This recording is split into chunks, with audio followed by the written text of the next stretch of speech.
Hello there and welcome to my channel Learn English with Pradhaniya Raju. আসসালামু আলাইকুম। আমরা প্রায় সময় দেখি যে আসলে বেশিরভাগ মানুষের মধ্যে ইংরেজিতে কথা বলার একটা ভয় কিংবা ভীতি কাজ করে। এই ব্যাপারটি আমাদের ভিতরে কাজ করার পেছনে অনেক রিজন আছে। তার ভিতরে সবচেয়ে বড় রিজন আমাদের ইংরেজি বলার চর্চার অভাব।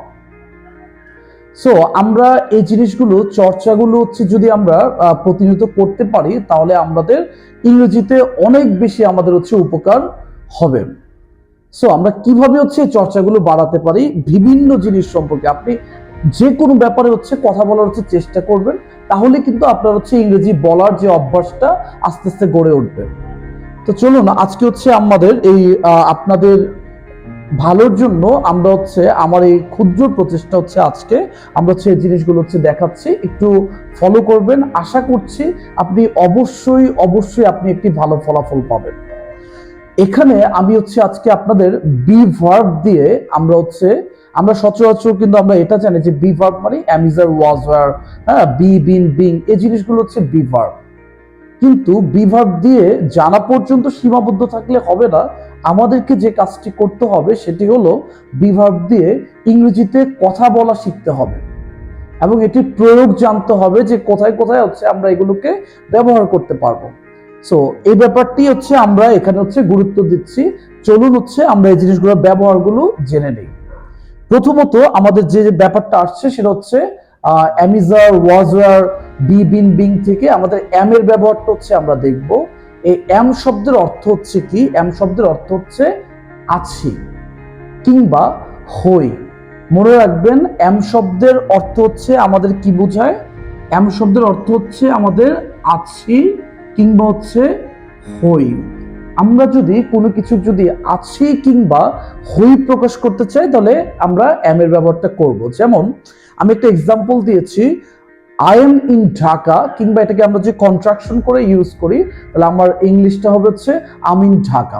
আমরা জানি সচরাচর বড় জায়গা, মনে রাখবেন বড় জায়গা, জেলা, তারপর আমরা কি বলতে পারি বড় দেশ বা দেশ, এই সকল ব্যাপারের ক্ষেত্রে আমরা ইন ব্যবহার করব।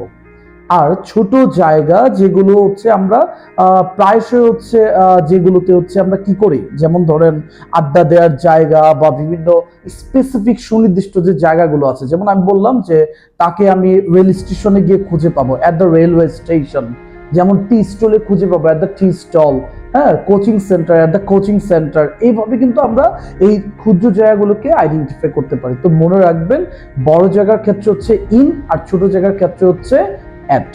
তো আমি এখানে বললাম যে হই কিংবা আছি এটার ইংরেজি রূপ am। তো কি হতে পারে? যেমন আমি বললাম আমি ঢাকা, আমি ঢাকা।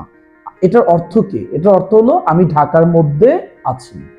এখন আপনি যদি বলেন যে আমি কোচিং সেন্টারে আছি বা ইংলিশ কেয়ারে আছি, তো আমার ইংলিশটা কি হবে? I'm at English Care, I'm at English Care. এখন আমি যদি বলি আমি মার্কেটে আছি, তাহলে আমার ইংলিশটা হবে আম এট মার্কেট, আম অ্যাট মার্কেট। তো এরকম ভাবে যে কোনো কিছু হওয়া বা আছি এরকম যদি বুঝায় তাহলে সেক্ষেত্রে কিন্তু আমি am এর ব্যবহারটা করতে পারবো। যেমন এখন আমি যদি বলি যে আমি হই এটা, তাহলে আপনি বলতে পারবেন I'm a student, I'm a student, অথবা আই অ্যাম এ স্টুডেন্ট। আমরা এটাকে কন্ট্রাকশন করে মানে আমরা যদি স্পিডে বলি তাহলে আমার ইংরেজিটা হবে আম এ স্টুডেন্ট। সো am এর ব্যবহার আমরা কি পেলাম? হই এবং আছি। আমি আপনাদেরকে আগেই বলেছি আপনি যখনই ক্লাসগুলো করবেন খাতা এবং কলম নিয়ে বসবেন, আপনার অনেক বেশি উপকার হতে যাচ্ছে। কারণ আমি এখানে প্রত্যেকটি পার্ট নিয়ে ক্ষুদ্র ক্ষুদ্র পার্ট নিয়ে কথা বলার চেষ্টা করব। পরবর্তীতে যখন আপনি বলবেন যে ইজ, ইজ মানে আমরা কি বলতে পারি? এই ইজের অর্থটা বলতে পারি হয় কিংবা আছে। আমরা ইজের অর্থটা আমরা এখানে বলতে পারি হয় কিংবা আছে। আমরা জানি থার্ড পারসন সিঙ্গুলার নাম্বার কিংবা যে কোনো ব্যক্তির নাম, হ্যাঁ, ব্যক্তির নাম হি, রহিম হতে পারে, করিম হতে পারে, হ্যাঁ, রহিমা হতে পারে, আবার হি, সি, হ্যাঁ, এই সকল টাইপ যেগুলো দিয়ে এক কিংবা একজন বোঝায় আই ব্যতীত, আই ছাড়া যত এক কিংবা একজন বোঝাবে সেই জায়গার মধ্যে হচ্ছে আপনি কি ইউজ করবেন, ইজ ইউজ করবেন, অর্থাৎ ভার্বেস যেটাকে আমরা বলে। যেমন আমি যদি বলি সে ঢাকায় আছে, আমার ইংলিশ কি হবে, he is in Dhaka, he is in Dhaka. এখন আপনি যদি বলেন রহিম কোচিং এ আছে, তাহলে ইংরেজি কি হবে, Rahim is at the coaching. তো আমি কিন্তু স্পেসিফিক ভাবে হচ্ছে আমার যে ব্যাপারটা বললাম যে আসলে আমাদের কি হবে, যে কেউ কোনো জায়গায় আছে। এখন আপনি যদি বলেন যে আছে, কিন্তু আমার হয়ে গেল, এখন হয় ব্যাপারটা, রহিম হয় একজন ছাত্র, তাহলে আমার ইংলিশ কি হবে, Rahim is a student, Rahim is a student. তাহলে দেখেন আমি কিন্তু ইজ দিয়ে কিন্তু আমি মিনিংটা বের করে ফেললাম। এখন হচ্ছে আমি আর এর ব্যবহারটা করব। সো আমরা জানি আরটা আসলে প্রথম কার কার সাথে বসে সে ব্যাপারটি হচ্ছে আপনাকে ক্লিয়ারলি জানতে হবে। আর বসে হচ্ছে যেমন ধরেন হচ্ছে we, they, boys, people, girls, অর্থাৎ একের অধিক, একের অধিক মনে রাখতে হবে, একের অধিক যদি কোনো সাবজেক্ট হয় তার সাথে আমরা এস ছাড়া ভার্বগুলোকে ইউজ করব। এখন এস ছাড়া ভার্বগুলো কি কি আছে দেখেন, আর আছে, ওয়ার আছে, তারপর হচ্ছে হ্যাভ আছে, এই ব্যাপারগুলো কিন্তু আছে। ইভেন ইট, ইটের ভিতরে কিন্তু আমাদের কোনো এস নেই, এগুলো হচ্ছে আমাদের একের অধিক সাবজেক্টের সাথে ব্যবহৃত হয়।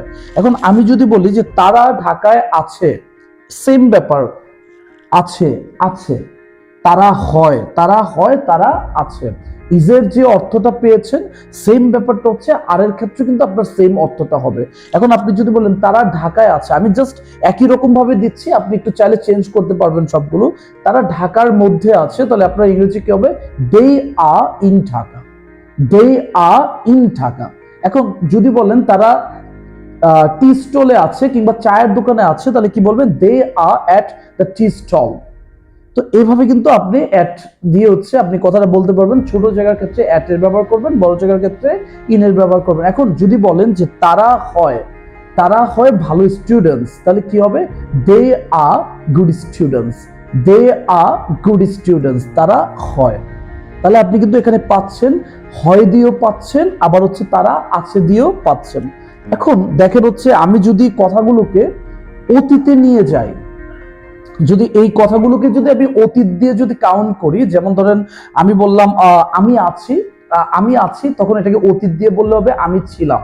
তো আমার এখানে এই ওয়ার কিংবা ওয়াজ, আমি যদি এখানে ওয়াজ কিংবা ওয়াজের যদি মিনিংটা খুঁজে পাই, ওয়াজ কিংবা ওয়ার, এটার অর্থ দাঁড়াবে ছিলে, ছিল, ছিলে, ছিল।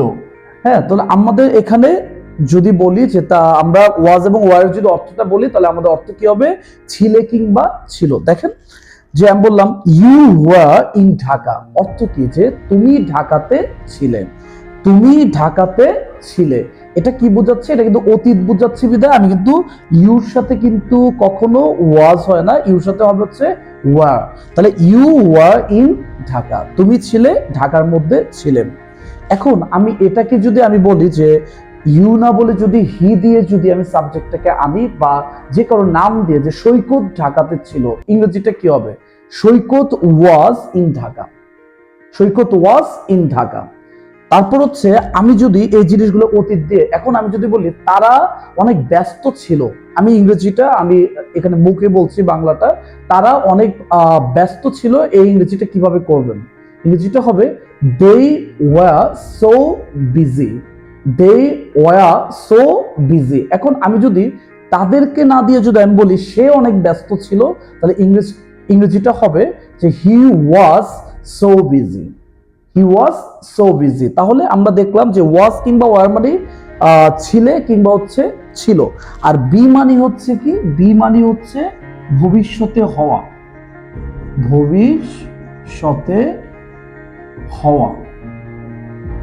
তো আমরা যদি ভবিষ্যতে কোনো কিছু হওয়া বলি, তাহলে সেখানে আমরা কি ইউজ করব, বি কথাটা কিন্তু আমরা সেখানে ইউজ করব। যেমন আমি যদি বলি যে তুমি ঢাকার মধ্যে থাকবে, কোনো কিছুতে থাকবে, হওয়া কিংবা আমরা বলতে পারি কিন্তু যে কোনো কিছুতে থাকবে, তাহলে তুমি ঢাকার মধ্যে থাকবে, তাহলে ইংরেজি কি হবে, you will be in Dhaka, you will be in Dhaka. তুমি আগামীকাল ঢাকায় থাকবে, তাহলে ইংলিশ কি হবে, you will be in Dhaka tomorrow, you will be in Dhaka tomorrow.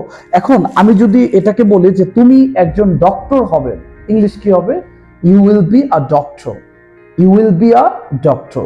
তো আমরা এইভাবে কিন্তু বি ভার্ব গুলো দিয়ে হচ্ছে কথা বলার চেষ্টা করব। আমরা শুধুমাত্র বি ভার্ব মানে অ্যামিজার, ওয়াজার, হ্যাঁ, বি, এই জিনিসগুলো যে হবে এই জিনিসগুলো আমরা না ভেবে আমরা এগুলো দিয়ে সুন্দর মতো কথা বলার চেষ্টা করব। এবং একটি গুরুত্বপূর্ণ কথা হলো, গ্রামারের সবগুলো পার্টকে আপনি শুধু গ্রামারের মধ্যে আবদ্ধ রাখবেন না, এগুলো দিয়ে হচ্ছে আপনারা সুন্দর মতো কথা বলার চেষ্টা করবেন। এভাবেই কিন্তু আপনার ইংরেজি বলার রাস্তাটা আরো বেশি সোজা হয়ে যায়। তো আমি বরাবরের মতো একটি কথাই বলবো যে আপনারা প্রচুর পরিমাণে ইংরেজি বলার চেষ্টা করবেন, যাই শুনবেন বা যাই ধারণা করবেন বারবার বলার চেষ্টা করবেন। এই বলার মধ্য দিয়ে কিন্তু আপনি ভালো একজন স্পিকার হতে পারবেন। আর আরেকটি কথা হলো, আপনি যেটা করবেন যে আমি বরাবর বলি, লাস্ট সময়ের জন্য বলি যে আসলে যে বেশি বেশি করে ইংরেজি শিখবেন এবং এই ইংরেজি শেখাটা আপনার ক্যারিয়ারের ক্ষেত্রে অনেক বেশি উপকারে আসবে। সো পরবর্তী ভিডিওর জন্য অবশ্যই রেডি থাকবেন। তো আজকে এই পর্যন্তই। আসসালামু আলাইকুম।